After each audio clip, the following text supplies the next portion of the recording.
Thank you for finding my 6th lesson, learning how to fly, becoming a private pilot with instructor Brad. We're going to go up in a Cessna 150 out of Hicks Airfield in Texas, US. Hello, Rebecca. How are you? I'm very well, thank you. Good. Instructor Brad, how are you? I'm well, thank you.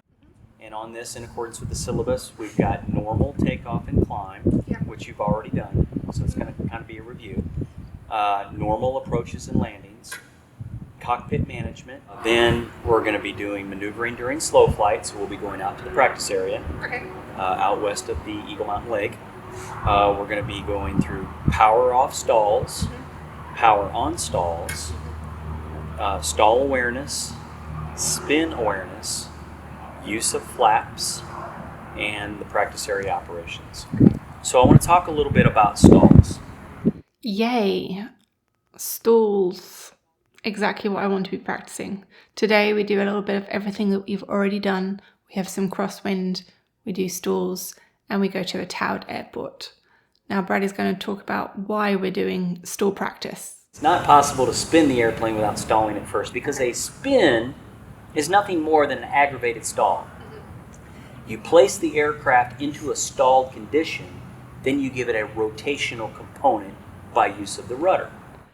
Choosing the right curriculum for a new student is really challenging because I'm not able to do many of the aspects of flying. So we're going to head out into the airplane. We're going to head out to the practice area. Traffic Cessna 16901 Golf, departing Hicks Runway 14, Hicks traffic.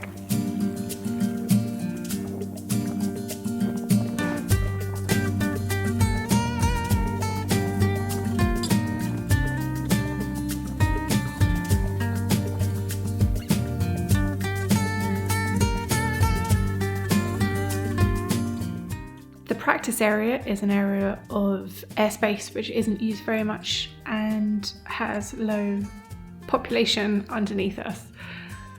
So we head out there and Brad builds up to what configuration I would be for landing.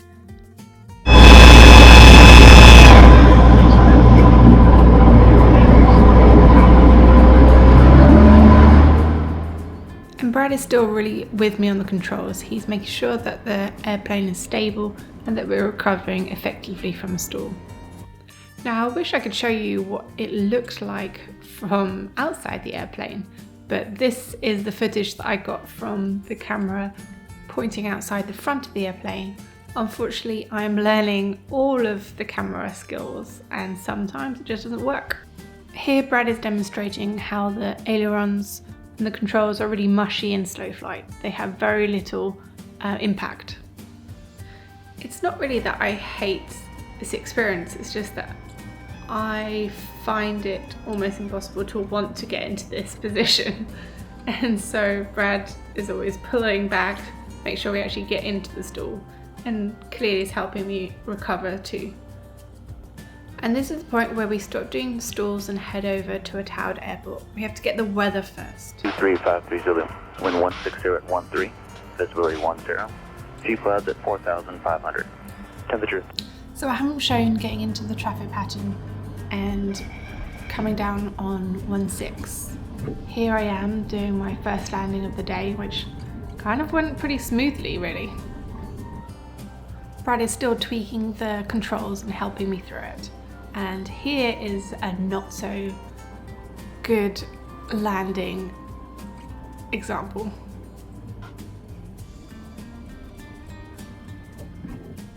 Power, power, power, power, power.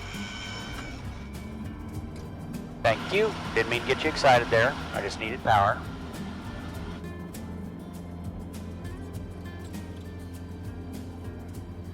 Good job. You okay? Yeah? Okay. Good. I didn't want to scare you. Okay, you're flying. You have the flight controls. Okay, I have flight controls. Okay, and I'm going to start bringing the flaps up. Okay.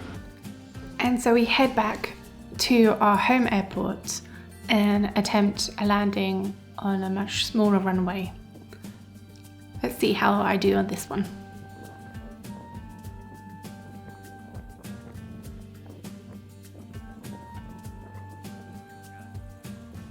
Not too shabby really, but if you look inside the cockpit you'll see I had a helping hand. Baby inputs. Hold your nose down. There you go. Right about in here. A little bit of right rudder. Just a little bit. Until he removes his hands as if I had done the whole procedure myself. Building confidence is so important, and I know Brad is doing his best to make me feel like I have control, and I'm going to be making progress. But at the moment, internally, it really doesn't feel that way.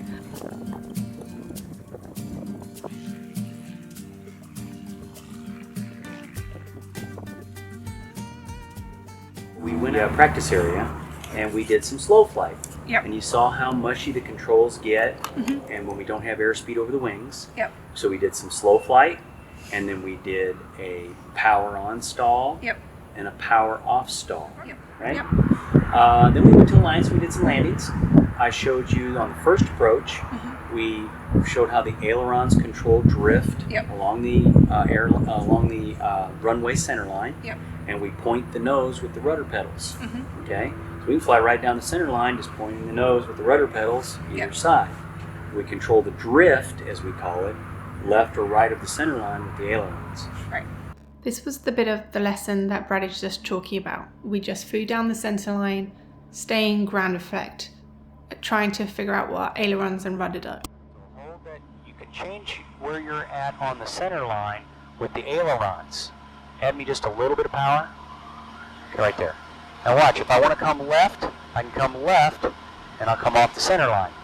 Okay. If I want to come right, I can come right and come off the center line to this direction. Okay? So I control where I'm at on the center line of the runway with the ailerons. Okay. And to point the nose, I point the nose with the rudder pedals. So I can be flying right on this center line right here. Yep. And I can point the nose off to the left. Yep. Like this, and stay right on the center line. Okay. Or I can point the nose. The one landing that we had, there was a less than favorable landing. We landed on the mains. The mains will take a lot of pressure. It's a big bar of steel back there, and that handles all the impact. Okay. So that was an unfavorable landing. Yep. Didn't hurt anybody and didn't hurt the airplane because we maintained it on the mains. Right. But in the future, we don't want to run out of airspeed 5 feet off the runway. Right. We want to run out of airspeed at 5 inches off the runway. Yep. I felt pretty defeated at the end of this lesson. There's a lot to study, there's a lot to learn, and there's a lot to be able to apply in practice. Thank you for watching, and if you have any tips on getting through hard challenges, please let me know below.